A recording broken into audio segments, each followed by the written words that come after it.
Bismillahirrahmanirrahim. Assalamualaikum Datuk Seri. Saya ingin mendapat sedikit daripada Datuk Seri berkenaan dengan Qorin. Kita difahamkan daripada kecil kita ada bersama dengan Qorin yang sentiasa menyesatkan kita.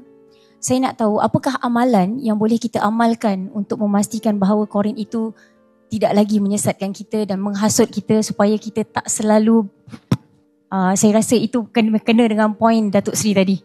Terima kasih.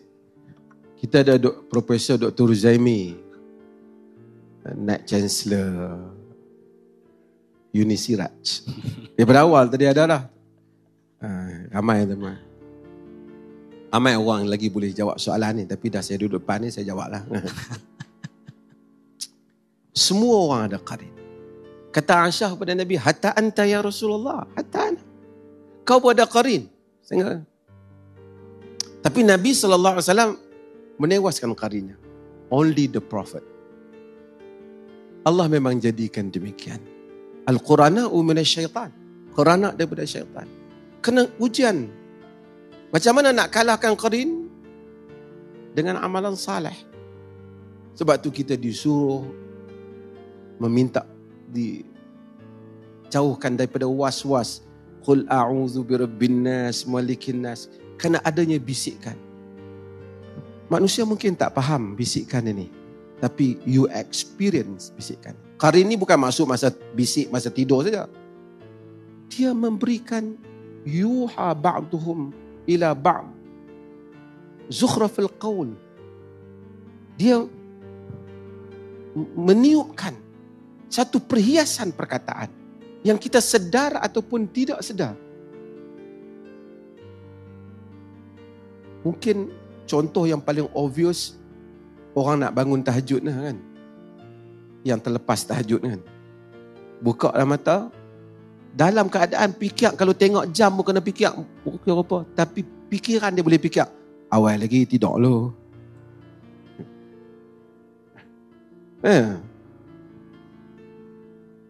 Itu obvious lah saya nak jumpa.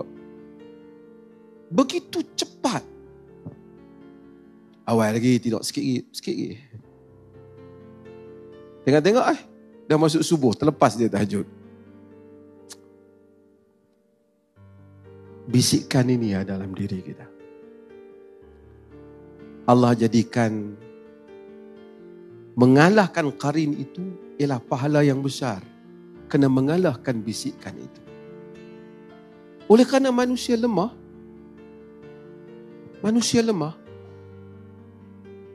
Allah ajar beberapa hal untuk mengatasi kehidupan ini. Karamah yang paling besar dalam bagi satu orang wali. Sebab orang kata, apa karamat dia? Saya sebut dalam kuliah yang lepas. Apa karamat dia? Dia pergi tempat tu mendung terus, siap banjir. Apa karamat dia? Dia pergi cedok air dapat ikan. Itu orang kita sukalah versi tu. Karamah yang sebenar, yang hebat ialah al-istiqamah. Alladzina qalu Rabbuna Allah thumma istaqamu tatanazzalu alaihimul malaikatu alla takhafu wa la tahzanu wa abshiru bil jannati allati kuntum tu'adun nahnu awliya'ukum fil hayatid dunya wa fil akhirah. Orang-orang yang menyatakan Tuhan kami Allah, kemudian istiqamah, stand firm, berdiri terus. Nak berlakon tu pretend 2-3 hari baik, individu berkenaan, selebriti berkenaan telah kembali kepada agama. Dapat liputan, orang pun macam ni. Kemudian ada produk tu, ada produk ni, ada gaya baru yang tak sama dengan gaya lama. Itu dunia. Istiqamah dalam erti kata yang bahawasanya manusia menerima agama itu dan berdiri terus dengan agama itu sehingga ke akhirnya. Contoh yang paling hebat, kalau baca dalam kitab lah, orang buat contoh Bilal bin Rabah. Ini contoh yang besar, saya nak buat kepada contoh yang kecil. Macam mana satu orang hamba yang diseksa demikian, yang menyebut Ahad, Ahad, dengan segala bebanan seksa yang dia tanggung, hanya Allah Ahad, Ahad. Kata ahli kerohanian, bahasa ni boleh setuju tak boleh, ada orang kerohanian. Dia kata Bilal itu fana. Bilal itu fana. Fana maksudnya ketika kesakitan kena kepadanya, ia merasai nikmat Ahad itu. Nikmat Ahad itu. Ibn Qayyim akui itu. Maksud nikmat Ahad itu. Biasanya kena batu tu sakit. Ketika batu tu diangkat letak atas dada Bilal, kerana dia menganut Islam, Bilal tak bunyi Ahad, Ahad. Katanya Bilal menikmati saat itu. Menikmati saat. Kita alladzina qalu rabbuna Allah thumma istaqamu. Orang menyatakan Tuhan kami Allah, kemudian istiqamah. Tatanazzalu alaihimul malaika alla takhafu wa la tahzanu. Malaikat turun kata jangan takut, jangan duka cita. Saya, tuan-tuan juga sedang mengharapkan itu. Mengharapkan malaikat turun sama ada dalam hidup ni atau ketika hampir mati. Jangan takut dan jangan duka cita. Sehingga merasai, sehingga bisikan itu mengalahkan bisikan qarin tadi, syaitan tadi. Untuk itu manusia lemah, tak mampu nak lawan syaitan.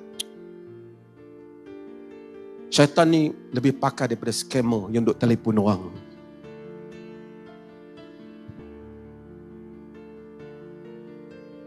Boleh kerana syaitan hebat. Hebat lagi. Mufti kayak kaki dia aja dia kata. Ilmu syaitan hebat. Sukar kita nak bertarung dengan syaitannya. Maka agama ajar kita supaya satu unsur spiritual tolong kita. A'udzubillahi minasyaitanir rajim. Bila nak buat satu hal kita tak mampu, la haula wala quwwata illa billah. Sebab itu bila dengar azan hayya 'alas salah, bukan jawabnya hayya 'alas salah, jawabnya apa? La haula wala quwwata illa billah. Itu pun tak cukup. Doa. Rabbana la tuzigh qulubana ba'da idh hadaitana wa hab lana min ladunka.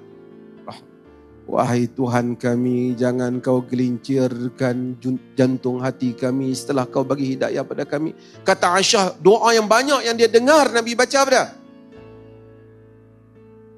Ya muqallibal qulub, tsabbit qalbi ala dik. Wahai yang membolak-balikkan jantung hati, tetapkanlah jantung hati aku di atas agamamu. Itu usaha spiritual kita. Heavy. Sementara nak sampai tarikh penamat kita tu. Tarikh hidup ni tahu dah. Tarikh lahir. Tarikh mati tu tak tahu lagi. Sehingga nak sampai ke penghujung dalam keadaan kita istiqamah. Takut. Syekh Abdul Aziz Abdullah bin Baz, saya dengar, dia kata, antara doa yang jangan kita putus, Allahumma khtim li bihusnil khatimah. Ya Allah, tamatkanlah aku dengan penamatan yang baik. Sembang kemas ni bolehlah tuan-tuan. Tambah cakap pandai macam saya mungkin betul. Bolehlah. Tamat dengan tamat yang baik. Oleh kerana spiritual itu unsur ketuhanan. Namun Allah Azza wa Jalla suruh kita buat benda satu lagi. Sebagai satu usaha kita, tanda kita balik pada Allah. Cari kawan yang dapat membantu kita istiqamah. Ingat tak hadis 99 yang taubat tu kan? Bila dia jumpa dengan padulla ala alim, tunjuk kepada satu orang alim, Orang alim tu ajar dia kata, ma yahulu bainaka wa bainat taubah. Apa yang menghalang antara engkau dan taubat? Kau taubatlah. Tapi itu tak cukup. Intaliq ila ardin kadha wa kadha fa inna biha unasan ya'buduna Allah fa'budillaha ma'ahum wa la tarji' ila ardik fa innaha ardu su'.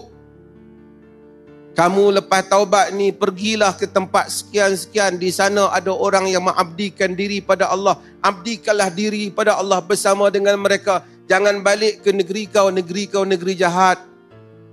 Bukan negeri tu jahat. Maksudnya jangan balik kepada geng lama. Kena ada suasana yang baru. Environment yang baru. Duduk dengan orang yang syaitan tak dekat sangat dengan dia. Duduk dengan orang yang sasu, minta perlindungan dengan Allah daripada dijauhkan daripada syaitan.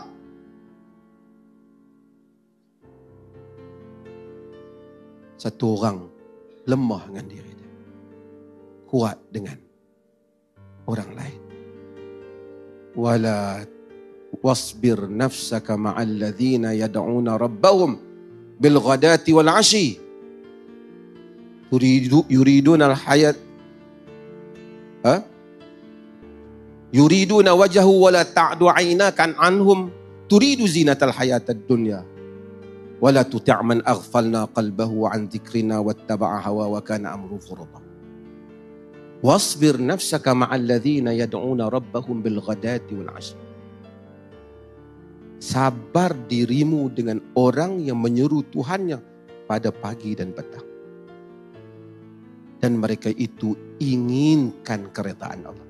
Wala ta'du 'ainaka anhum turidu zinatal hayatad dunya. Jangan kamu paling matamu daripada mereka kerana engkau inginkan perhiasan dunia. Wala tuti' man aghfalna qalbahu an dzikrina. Jangan kamu taat orang yang telah kami lalaikan jantung hatinya daripada mengingati kami. Taubat, sentiasa istighfar, sentiasa minta lindung daripada syaitan dan cari teman yang saleh. Wallahu a'lam.